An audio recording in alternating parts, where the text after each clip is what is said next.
Maaalalang marami ang mga nag-akalang nag-propose na si Sian Lim sa girlfriend na si Kim, nang magbakasyon sila sa Paris noon, pero agad na nagsalita na ang aktor, na wala namang nagaganap pang engagement.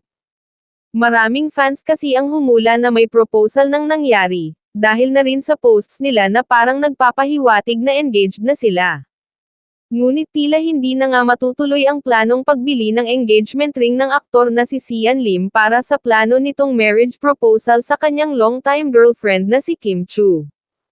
Ayon sa isang source, may problema ngayon ang magkasintahan, at inaayos naman daw nila ito pati na rin ng mga taong nasa paligid nila. Matagal na palang pinag-iipunan ng aktor ang pangarap na engagement ring ng long-time girlfriend niya, at medyo pricey ito na pwedeng ikumpara ang presyo nito sa malaking bahay sa isang mamahaling subdivision. Biro-buruan lang naman kasi ang pangarap na engagement ring ng long-time girlfriend na sinadyang iyon ang piliin para hindi ito bilhin ng aktor, pero tumatak ito kay Sian. Ilang linggo bago bilhin ni aktor ang engagement ring ay nagkaproblema sila ng long-time girlfriend. Ayon pa sa source ay maraming pag-uusap ang nagaganap at kailangang makipag-compromise ang aktor dahil sa kanya raw ang problema.